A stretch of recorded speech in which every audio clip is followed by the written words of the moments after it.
What's up mga kahugawan? Magandang umaga sa inyong lahat. Tara, samahan niyo ako mag-gym, pampalakas ng katawan. Let's go! Bago natin simulan, intro muna tayo. Let's go!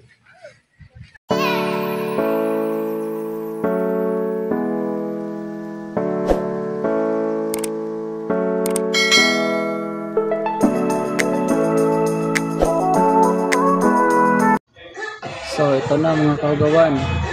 Bago natin simulan yung pagbubuhat natin, dapat first warm up muna tayo.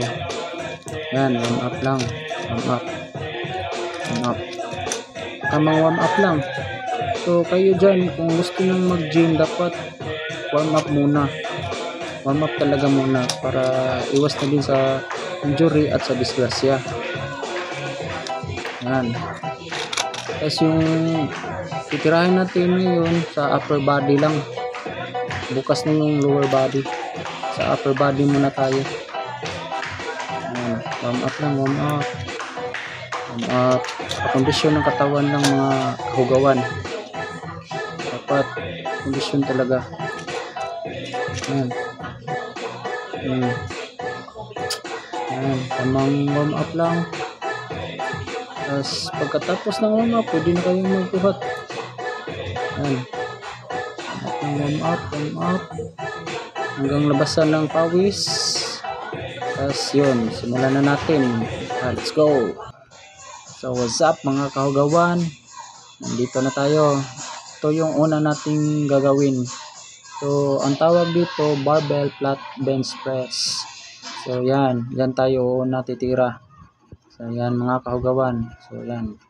So tips pala mga kahugawan, kapag magbubuhat kayo, dapat sakto lang sa bigat yung bubuhatin nyo para iwas na din sa injury sa shoulder natin. Kasi pag masyadong mabigat kasi, di mo na kaya, siguradong disgrasya aabutin mo. Buti kung may kasama ka, may mag-i-spot sa'yo, okay lang yun.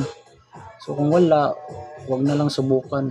So yan, dandahan lang para hindi masyadong ma-stress yung shoulder natin. Yan. So ginawa ko pala dyan 3 sets and 12 repeats lang. Yan, tamang buhat lang. So yan, dandahan lang, dandahan. So yan mga kahugawan. So dapat kayo, kung mag-gym kayo, dapat huwag nyo kalimutan talaga mag-warm up muna. So yan. So lipat na tayo sa iba. Let's go. So mga kagawan, dito naman tayo sa, ito yung tinatawag na incline barbell bench press. Ito yung mahirap talaga to. Dapat sakto lang sa bigat yung binubuhat nyo dito para hindi masyadong masakit sa shoulder. Tapos dandahan lang din para hindi ma-injury yung shoulder natin. Mahirap talaga to mga kahugawan.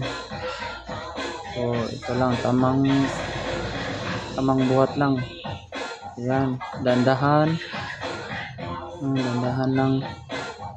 So ginawa ko dito 3 sets and 8 repeats lang mga kahugawan kasi masakit sa shoulder to eh.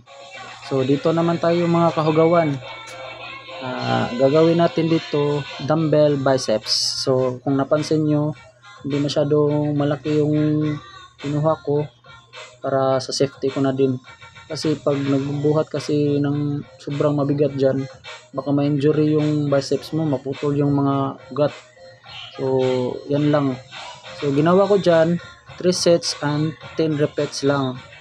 Yan mga kahugawan. So dyan, yan. So pahinga, flex muna. Cheese! Let's go! So dito naman tayo mga kahugawan. So ang tawag dyan, straight bar tricep push down. Yan. Yan. Tulad ng iba, hindi masyadong mabigat, sakto lang para iwas na din sa injury. Tapos yung ginawa ko dyan, 15, 12, 10 repeats yung ginawa ko dyan. Yan. Dandahan lang din. Yung feel mo yung tricep mo dyan. Yan. Dahan lang. Iwas sa injury. Yan.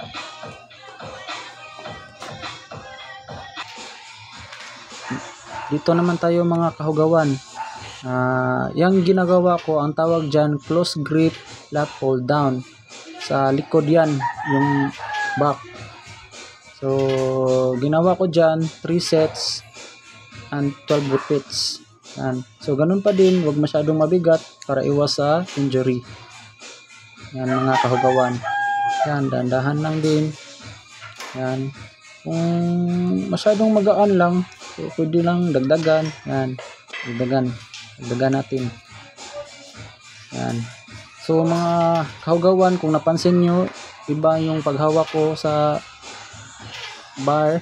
So ang tawag dyan, wide grip lat pull down. Yan. Dalawa kasing klase yan. So ang matatamaan yan sa likod pa din. So ginawa ko dyan, 3 sets and 10 repeats. Kasi alam mo na, kapagod din. So tapos na tayo mga kahugawan. Uwi na tayo. Kapagod.